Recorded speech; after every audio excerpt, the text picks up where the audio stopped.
Bom dia, crianças! Na nossa aula de história de hoje, iremos dar continuidade à unidade 3, a República Oligárquica. Na aula passada, estudamos sobre economia e sociedade na Primeira República e hoje iremos estudar sobre os movimentos sociais na página 41. Mas o que são movimentos sociais? Os movimentos sociais são formados por grupos de indivíduos que defendem, demandam ou lutam por alguma causa social e política. É uma forma da população se organizar, expressar os seus desejos e exigir os seus direitos. São fenômenos históricos que resultam de lutas sociais que vão transformando e introduzindo mudanças estruturais na sociedade. Mas, professora, como isso é feito? Através de manifestações, passeatas, greves, marchas, entre outros. Então, durante a primeira década da República, muitas pessoas mostraram-se descontentes com a situação em que viviam. Essa insatisfação motivou o surgimento de movimentos sociais em diversas regiões do Brasil. Conheça a seguir alguns deles. Vocês coloquem na página 41 que a gente vai começar pela comunidade de Canudos. Comunidade de Canudos, 1893 a 1897. No interior da Bahia, entre 1877 e 1897, milhares de pessoas seguiam Antônio Conselheiro, homem que falava sobre a Bíblia e os valores cristãos. Em 1893, Conselheiro e seus seguidores fundaram uma comunidade conhecida como Arraial de Belo Monte. Lá, os moradores cultivavam alimentos e criavam animais para o próprio consumo, sem que os governadores e os ricos fazendeiros interferissem diretamente na vida deles. O arraial, que também foi chamado de Canudos, cresceu rapidamente e chegou a ter milhares de habitantes, o que gerou descontentamento de membros da igreja, fazendeiros e representantes do governo, que viam a comunidade uma ameaça a seus interesses.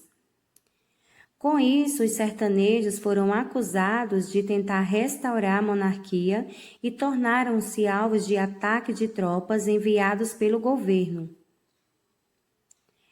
Os conflitos iniciaram-se em 1896 e, após 4 expedições militares, em 1897 a comunidade foi destruída e grande parte de seus moradores foi morta.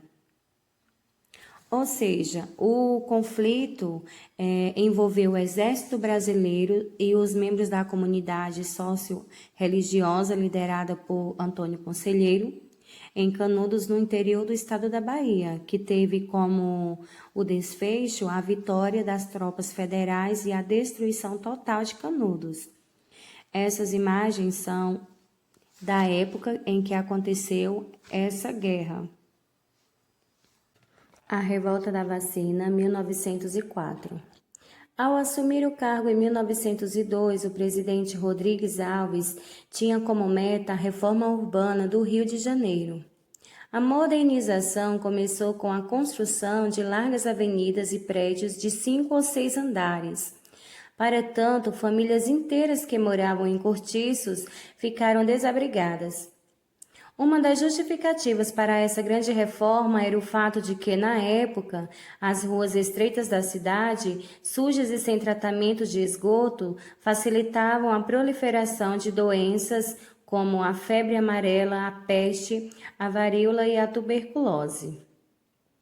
Para combater as doenças, foi chamado o médico Oswaldo Cruz. Ele e sua equipe tomaram algumas medidas sanitárias, como a remoção do lixo, o uso de raticidas e o combate aos mosquitos transmissores da febre amarela. A fim de eliminar a varíola, era necessário vacinar a população.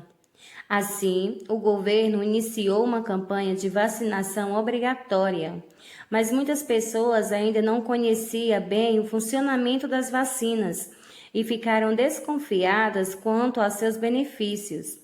A falta de esclarecimento e a forma agressiva com que a vacinação foi imposta levaram a população a se rebelar.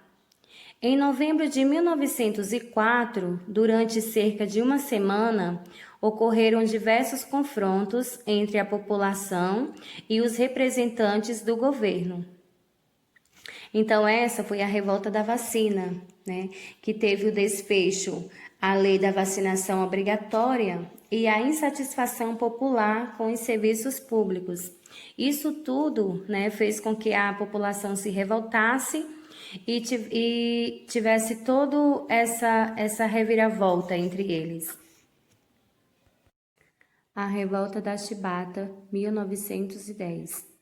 No início do século XX, os marinheiros brasileiros viviam sob péssimas condições de trabalho.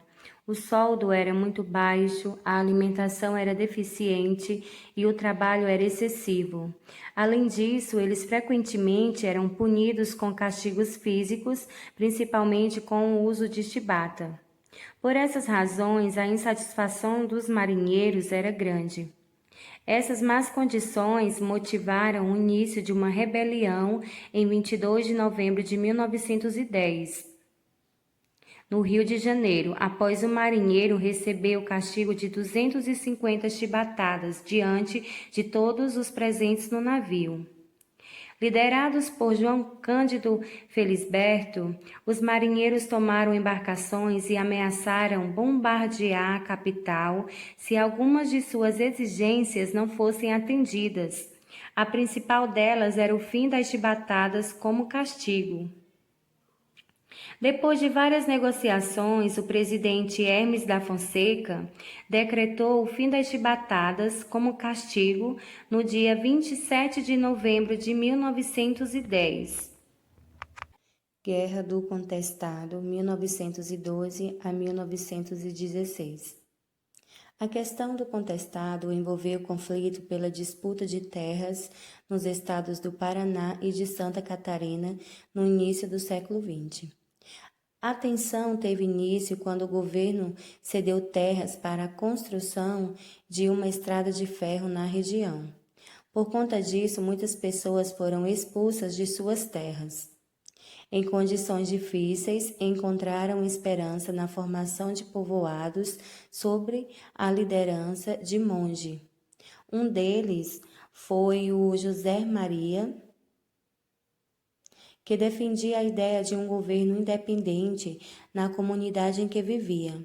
Isso desagradou o governo republicano, que passou a enviar tropas para combater os habitantes das comunidades do contestado. Os primeiros combates aconteceram em 1912 e resultaram na morte de José Maria, e em 1916, após muitos confrontos, a comunidade foi destruída e várias pessoas foram mortas.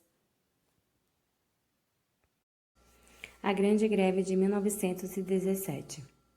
No ano de 1917, aconteceu em São Paulo uma grande greve que envolveu várias categorias profissionais. Os trabalhadores urbanos reivindicavam melhores salários e condições de trabalho. Reivindicavam a diminuição da jornada de trabalho, a proibição do trabalho infantil, a proibição do trabalho noturno para mulheres, entre outras condições. O movimento surgiu como resultado de diversas organizações operárias. Esta mobilização foi uma das mais abrangentes e longas da história do Brasil. Durou mais de um mês. A maioria dos trabalhadores eram compostos por imigrantes italianos e espanhóis, com uma história de organização política em seus países de origem, o que fortaleceu muito a conscientização e a força do movimento grevista. O comércio fechou, os transportes pararam e o governo não conseguiu diminuir o movimento pela força. Logo depois, essa greve ganhou adesão dos trabalhadores de outros estados do Brasil. Ao final, boa parte dos patrões cederam às reivindicações dos trabalhadores e concordaram com os reajustes salariais e com a diminuição da carga horária e com a proibição do trabalho infantil, mas foi um movimento que não foi uma coisa muito rápida, durou alguns meses ou até mesmo um ano para que os patrões eles cedessem todas as reivindicações que os trabalhadores faziam.